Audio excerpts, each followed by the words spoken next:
ils ont été reçus par le Premier ministre Samalou Kondé. Ils ont une politique nationale qui recadre également leurs différentes activités. Ils ont aussi une façon de voir les choses, qu'est dire d'eux aujourd'hui, l'Union, ou plutôt le Conseil national de la jeunesse. On en parle sur ce plateau avec un de conseillers, il s'appelle Maître Cédric. Nous allons évoluer avec lui sur toutes ces précisions. C'est également qui constitue un questionnement pour vous. Maître Cédric, bienvenue. Merci beaucoup. Alors pour commencer, vous êtes un de conseillers conseiller en charge de projet. Justement du Conseil national de la jeunesse. Ouais. Vous avez été reçu par le Premier ministre Samalou Kondé. Quel a été l'objectif de votre démarche? Merci beaucoup pour cette question.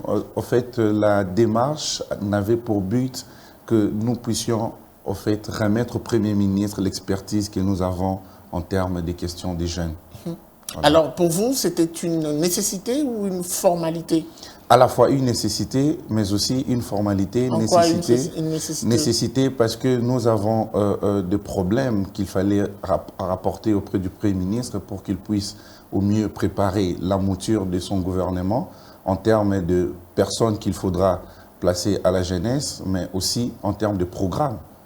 Ça, c'est en termes de nécessité. Qui sont membres du Conseil national de la jeunesse, pour commencer? Le Conseil national de la jeunesse, pour commencer, est un organe rattaché au ministère de la jeunesse. C'est un organe technique du ministère de la jeunesse en matière de la jeunesse. Donc, les membres du bureau du Conseil national de la jeunesse sont élus dans une assemblée générale élective organisée par le ministère de la jeunesse, mais qui sont membres du Conseil à travers le mouvement associatif des jeunes. Et donc, pour vous, le Conseil est constitué des associations de jeunes? Oui, des associations de jeunes à caractère national. Oui. Donc, il faudra avoir une association dûment reconnue par les secrétariats, plutôt le secrétariat général de la jeunesse, pour vous octroyer la qualité d'être membre du Conseil national de la jeunesse. Lors de consultations, on vous a vu quand même venir de manière éparpillée. Il y a eu le Conseil national de la jeunesse, il y a eu également des regroupements de jeunes qui se sont présentés, qui ont été consultés. Est-ce que l'on peut considérer ça comme du désordre? Non, non, même pas. Le gouvernement, dans sa globalité, ne peut consulter ou ne peut voir que la jeunesse dans sa globalité aussi. Mais le ministère de la jeunesse... Dans sa globalité représentée dans le Conseil national, justement. J'en arrive. Donc le gouvernement a des partenaires internationaux et a aussi son programme à lui. Alors le gouvernement ne peut pas commencer à travailler avec tous les mouvements des jeunes de manière désordonnée. Voilà la raison d'être du Conseil national de la jeunesse qui est censé fédérer tous les mouvements des jeunes en son sein. Ça n'a pas été le cas lors des consultations. Mais cela ne limite pas l'action du gouvernement qu'au mouvement reconnus au sein du Conseil national de la jeunesse. Il y a aussi des mouvements citoyens qui ne sont pas membres du Conseil national de la jeunesse, qui ne sont même pas des ASBEL. Donc c'est très important pour le gouvernement de consulter tous les jeunes à travers leur corporation. Mais les conseils restent l'interlocuteur valable du gouvernement. Quel est le profil ou la structure de ces mouvements ou ces associations qui sont membres, ou quel doit être le profil des associations qui devraient être membre? Le profil est simple. Il y a une loi de 2001 qui gère les ASBEL. Il faut être une ASBEL ou une ONG ou une ONGD qui œuvre dans les secteurs de la jeunesse. Une fois que vous avez cette qualité, vous serez obligé de vous présenter au secrétaire général de la jeunesse pour avoir les quitus de travailler dans le secteur de la jeunesse. À partir du moment où vous avez l'autorisation du secrétaire général à la jeunesse, vous êtes automatiquement d'office membre du Conseil national de la jeunesse. Alors aujourd'hui, on doit le dire que vous êtes quand même un grand regroupement. Rentrons dans les statistiques. Qu'est-ce que ça donne déjà en termes d'effectifs? D'effectifs en termes de mouvement. En termes de mouvement, également en termes de jeunes. En termes de jeunes, d'abord, il faut commencer à spécifier que le Conseil national de la jeunesse a le même démembrement que le gouvernement de la République. C'est-à-dire au niveau national, nous avons un bureau, au niveau provincial, il y a aussi un bureau provincial, au niveau communal, ainsi de suite. Donc il faudra faire les nombres, vous verrez que c'est à la taille même de notre pays. Qui est-ce que vous appelez jeune? Nous appelons jeunes à travers les instruments internationaux de la jeunesse auxquels nous avons aussi adhéré, tout être humain, individu âgé de 15 à 35 ans. Au-delà, vous n'êtes pas concerné? Non, non, vous n'êtes pas concerné. Alors, que dire de ces associations de jeunes qui réunissent ceux-là qui ont au-delà de 35 ans? Bon, il faut savoir que dans une association, il n'y a pas que de jeunes. Bien sûr, ça peut être une association de jeunes, mais il y a aussi des vieux qui travaillent, c'est-à-dire ceux qui ont au-delà des 35 ans. On parle des mais acteurs, quand il faut agir, il faut être dans cette tranche d'âge. C'est-à-dire quand il faut même occuper des fonctions, il faudra être dans cette tranche d'âge. Alors, parlons un tout petit peu de problèmes qui gangrènent la société congolaise. Les principales revendications de jeunes, quelles en sont-elles? Bon, cette question vraiment regorge un grand nombre de problèmes. Parce qu'aujourd'hui, même on pourra commencer à en parler, on n'en finira pas. Mais il y a un instrument qui est la politique nationale de la jeunesse, qui y a été préparé, notamment par le Conseil national de la jeunesse, sous la houlette du ministère de la jeunesse et du gouvernement, qui regorge en son sein tous les problèmes de la jeunesse. Voilà. Et j'ai bien précisé ma question. Notamment, on peut en parler, l'éducation. Je parle des principales revendications. Pour vous, ce qui constitue la priorité de votre démarche? La priorité des priorités, d'abord pour nous, puisque nous avions rencontré le Premier ministre, son Excellence Sama Lukonde, qui fut aussi ministre de la Jeunesse et Sport, avec qui nous avons eu à travailler, collaborer depuis pendant 9 mois. Il faudra aussi saluer l'homme qui avait vu que les choses n'allaient pas bien et avait démissionné. Et nous étions restés pour continuer jusqu'à aujourd'hui. Donc, quand le Premier ministre nous a reçus, nous lui avons fait part de nos revendications, de nos problèmes. La plus grande revendication que nous avons faite était celle d'avoir un homme de la jeunesse dans ces ministères. C'est-à-dire un homme qui connaît et qui comprend les mouvements associatifs de la jeunesse. Ça, c'est la première revendication. Il y en a toujours celle eu. qui va nous préparer à votre avis, il n'y en a solutions. jamais eu? Tous ces ministres de la jeunesse qui ont défilé n'ont jamais été des hommes qui comprennent la logique de problèmes de jeunes, à votre avis? Parce qu'il faut les signaler. La plupart sont sortis de la jeunesse de leur parti politique. Oui, nous savons comment ça se passe. Mais nous avons comme l'impression, nous, en tant qu'institution rattachée au gouvernement, que ceux qui sont passés dans ces ministères, la plupart, ne maîtrisent d'abord pas qu'est-ce que les conseils, qu'est-ce que les mouvements associatifs. Alors, il faudra mettre quelqu'un qui maîtrise cela pour que... Sur quoi vous fondez votre réflexion? La réflexion est fondée sur les insuffisances que nous rencontrons dans l'exercice de notre fonction. Qu'est-ce qui devrait être fait qui n'est pas fait, selon vous? Bon, alors là, il faudra vous le dire, puisque nous sommes à Zoom Eco, ici on parle chiffres. Il faudra noter que depuis plus de 10 ans, le Conseil national de la jeunesse ne bénéficie pas du gouvernement et plutôt du financement du gouvernement. Nous sommes repris dans la ligne budgétaire section ministère de la jeunesse, à moins que je ne me trompe, à plus de 380 000 $ l'année en termes de fonctionnement, répartis en trimestriels. Et vous ne touchez rien. Mais vous ne touchez rien. Alors il faudra dire, puisque les jeunes sont très frustrés, par moments quand nous passons à la télé ou nous faisons des événements, des activités, on nous pose la question, mais que faites-vous? Nous ne connaissons même pas les conseils. Alors, mais attendez, je vais en arriver. Mais les conseils, comment on va connaître les conseils si nous avons déjà des difficultés à acheter des consommables? Si on a des difficultés de nous déplacer pour arriver au bureau? Là, on ne plaide que pour le fonctionnement. Il faudra encore financer les activités, ce qui n'arrive pas. Alors. À vous entendre parler, on a comme l'impression que vous militez d'abord, prioritairement, pour résoudre le problème ou les questions liées au lucre au regard de la situation de votre structure, et non pour brandir en avant-plan les problèmes de jeunes. Non, il y a ceci. Nous avons dit au Premier ministre, ceci, son Excellence, qu'il faudra 3 axes prioritaires pour solutionner les problèmes des jeunes, y compris ceux du Conseil national de la jeunesse. C'est-à-dire, il faudra faire des réformes d'abord.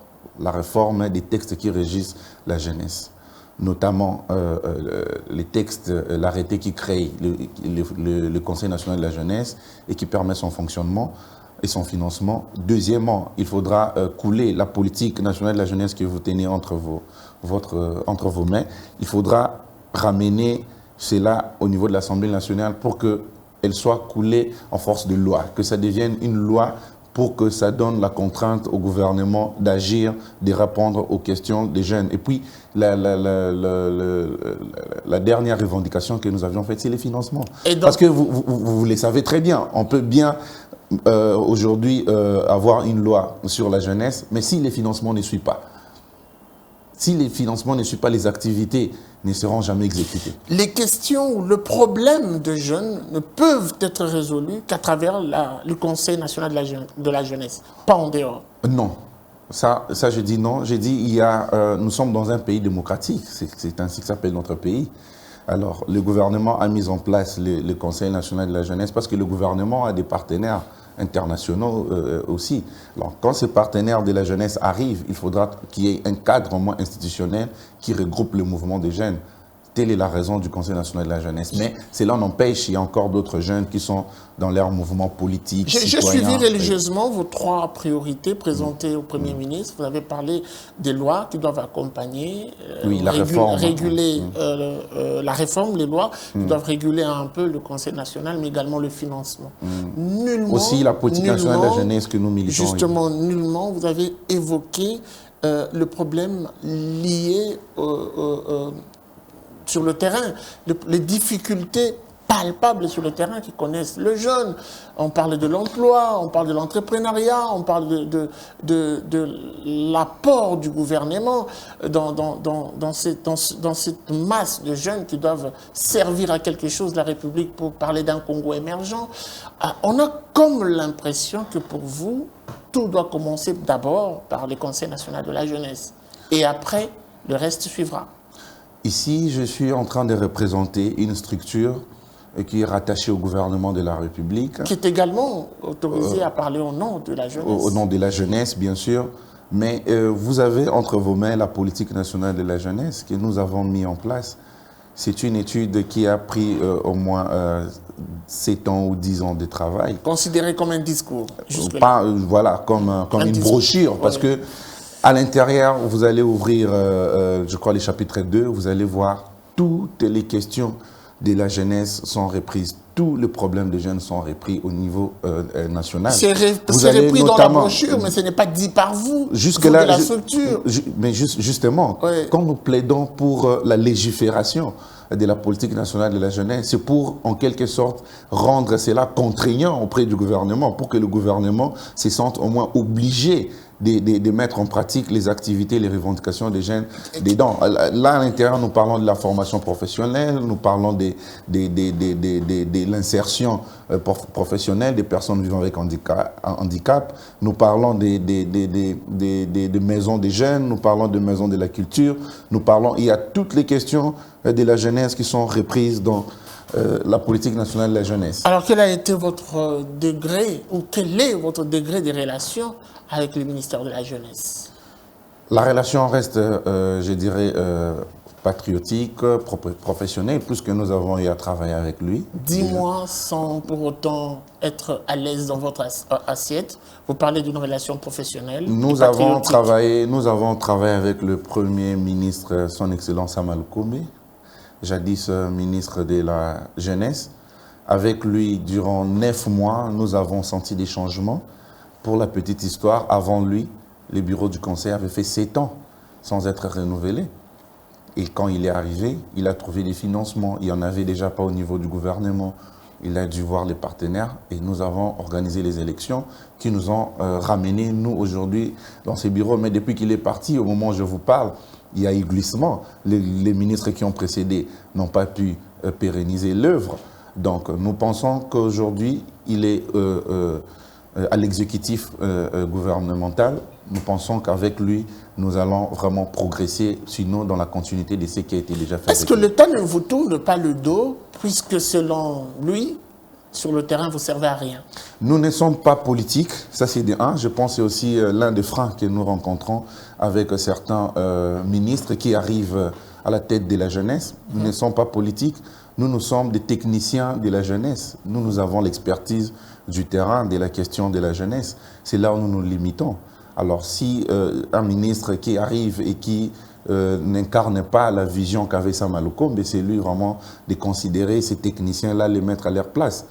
Finalement, vous allez voir ce qui va se passer. On va commencer à faire des chansons pour faire partir les individus et le système va rester le même. Alors, est-ce que aujourd'hui on peut dire également que le Conseil national de la jeunesse milite pour un changement ou un renouvellement de la classe politique? Son Excellence, Monsieur le Premier ministre, nous a rassuré que dans son entretien avec le Président de la République, cela a été aussi évoqué et nous les a aussi rappelés. Et nous, de notre côté, nous avons aussi apprécié cela. Nous lui avons soutenu dans cette démarche et nous encourageons que cela soit fait. C'est très important pour nous qu'il y ait une émergence d'une nouvelle classe politique. Ce qui n'est pas impossible.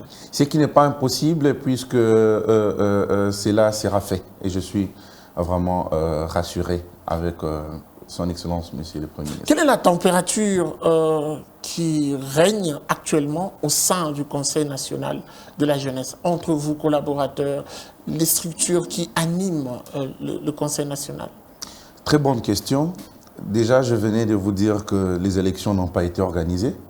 Vous savez ce que cela veut dire dans un pays démocratique. Moi qui suis membre du bureau élu, nous sommes déjà au-delà du délai et du mandat. Les climats, déjà, vous savez ce que ça va donner. Mais cela ne peut pas être possible au moment où les bases ne sont pas bien posées. Les ministères qui nous accompagnent, les ministres de la jeunesse qui nous accompagnent, c'est sa responsabilité. C'est sa responsabilité. La gestion du climat des mouvements associatifs au sein du Conseil national de la jeunesse dépend de la politique du gouvernement. Nous sommes rattachés au gouvernement et quand un parent, un père qui est le gouvernement crée une structure comme le Conseil national de la jeunesse, donne naissance à cet enfant, il ne veut pas suivre son éducation, son évolution, mais il y a toujours quelque part un désordre qui règne. Alors, on va finir avec vous, Maître Cédric. Aujourd'hui, la République démocratique du Congo a un Premier ministre qui semble être un tout petit peu jeune vieux, si on doit le dire ainsi, dans cette fourchette d'âge. Et alors, les jeunes d'hier perdaient espoir.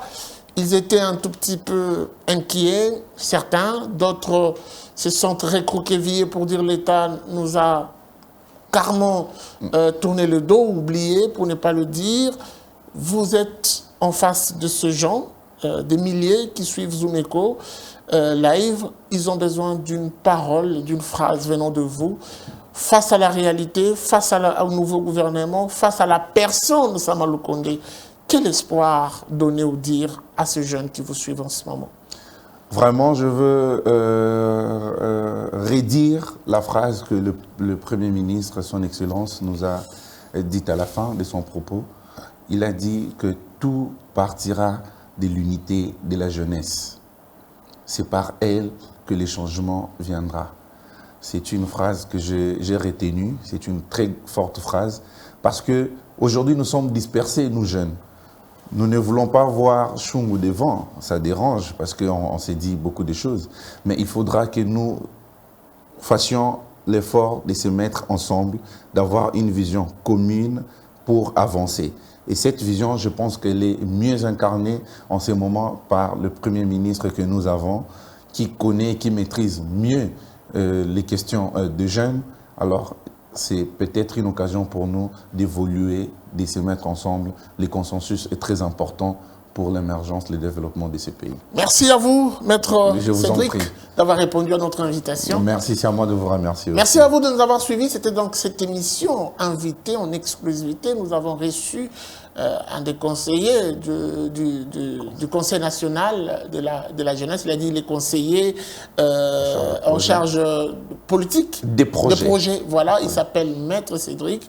Merci et la suite, ça sera sans doute au prochain numéro avec le même plaisir. Au revoir.